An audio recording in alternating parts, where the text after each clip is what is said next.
you to everybody who made this wedding possible. Thank you to the mother and the father of both the bride and the groom, and thank you for everybody else who came here and put in the hours to make this wedding possible. So let me get a round of applause for everybody right there.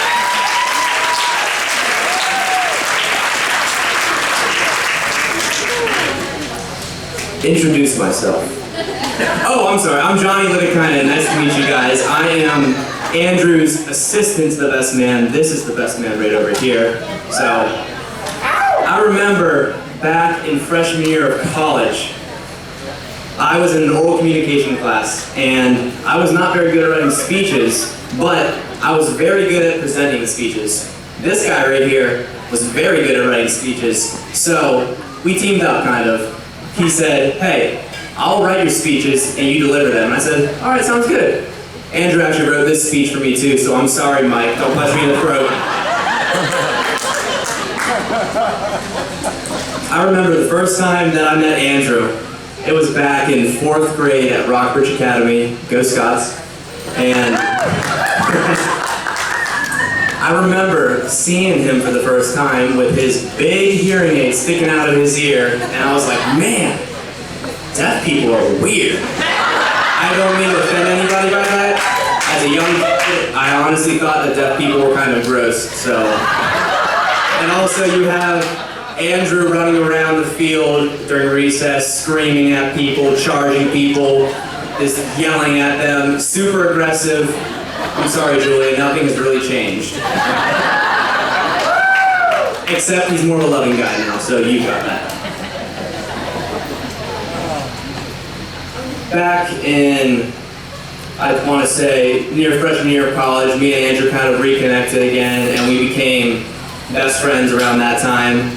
I was not the biggest, I'm sorry, I messed up on that one. The families of both the bride and the groom were not the biggest fan of me. Let's put it that way. We love you, Jonny. Thank you. Now you do. But back then, I was seen, as Ryan Cox liked to say, the devil. D-E-B-B-I-L. And I lived up to that reputation. I was not a great influence on Andrew, I'll tell you that. And we kind of did a lot of stupid stuff. For example, I remember one time back in... Alright, okay. It's not... Don't have a heart attack, Miss Mary, I'm sorry. But I remember one time when we had a big snowstorm, I don't remember what year it was, me and Andrew took... Not that story, Jonny. This is funny, okay? We took Steve's snowmobile and we took it out through the woods, and then we thought it was a good idea to stop by the road right over there and throw snowballs at cars that were driving by. It was not my finest hour or Andrew's. And I remember we hit this one car and the guy slammed on his brakes in the middle of the road, and we're like, we're in it for now. We jumped and Andrew's like, get in the snowmobile, let's get out of here now, come on, let's go.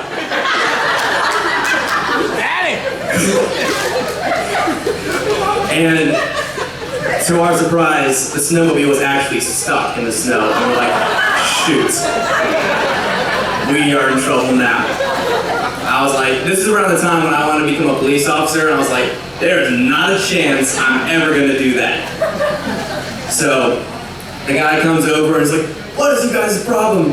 I have my son in here, you could have hurt us really badly, and they called the cops on us. And then I remember I said, Andrew, can I get your phone? I need to call Mike Cox, because we need some help right now. So we called Mike, and we said, Mike,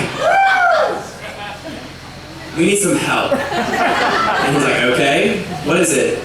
Well, we kind of threw ice balls at cars that were driving by, and now the guy stopped and he's called the police on us. Can you tell him to make sure the police don't come? And he said, there's nothing I can do to help you guys.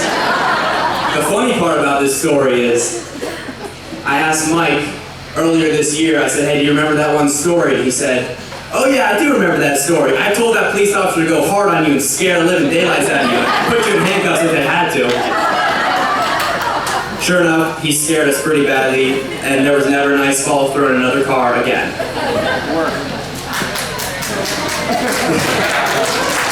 Thank you. I hope nobody else wanted to throw ice balls at cars because it's not very smart. You might go to jail. Back in around college, sophomore year, me and Andrew did like to drink a little beer, to put it lightly, and it was you. Stop lying. You're 23, who cares now? I remember one time, we were about to go to the gym, and we were over at my house, and then my dad said, hey, I need some help. Can you come out to the office and just help us move some stuff around? Because I need you and Andrew. And we said, yeah, let's do it. So we drive down there, and he said, oh yeah, it's in the conference room. So we walk into the conference room, there and behold, is Steve and Candace, and both of my parents, and they said, we need to have a talk. And we're just like, oh no. This is right after senior week, and they said, we know what you did in Ocean City. You guys were drinking beer, weren't you? Oh, we just had a couple six-packs or something. We were just hanging out by the beach, you know? And they said, you do not lie to us anymore. You tell us the truth. And so we kind of made up some stupid stories, and they believed us because they didn't know the truth. And this is not a redeeming story, by the way. Right afterwards, we were just like, we need to have a change in our life. We do need Jesus. I'm very sorry. Can we take the car to the gym, please? We took the car to a party right afterwards.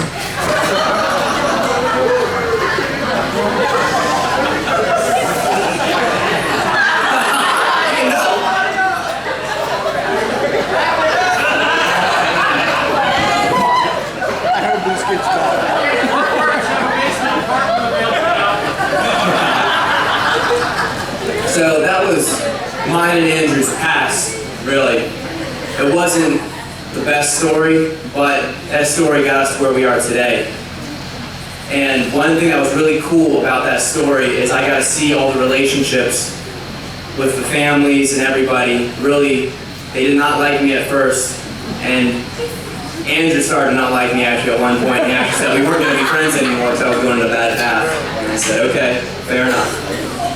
But lo and behold, I went back to Andrew and he brought me to a church, and he really,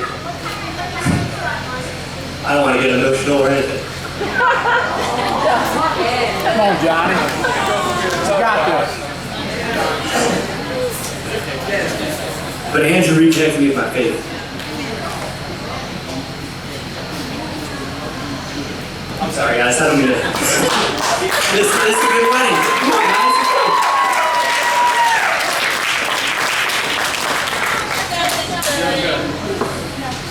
I said to Andrew, I said, why did you stick by me? When everybody said, don't hang out with him, he's not a good friend. And Andrew said, I don't know.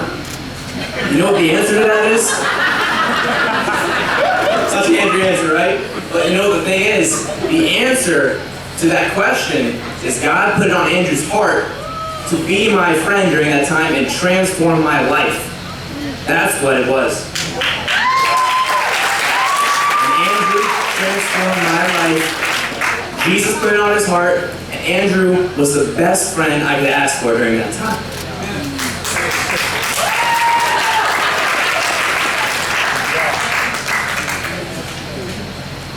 Andrew was such a man after God's heart. I remember he was always quoting scripture all the time in Rockbridge.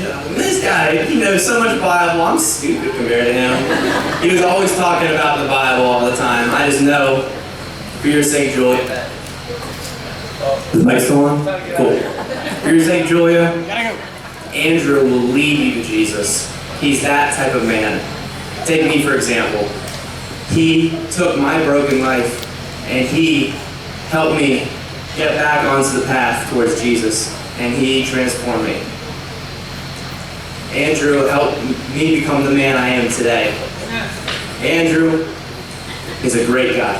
I love you so much, Andrew. So, that's not the end of the speech, okay? I'm sorry to hold you any longer. Andrew's probably thinking, come on, let's go, get out of here. So, in this time, suspenders came off, but okay. These specters are annoying.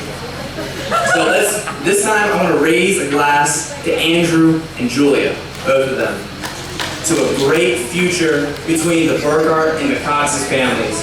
Because I know you both will strive and you both will succeed and you will both pursue excellence. You will both pursue Jesus, and Andrew will lead you to Jesus, Julia.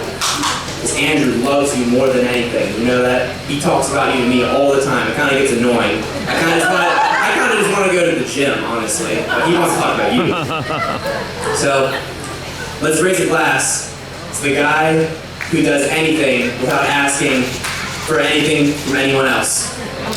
To the hardest worker I know. To the best friend I could ask for. To my brother.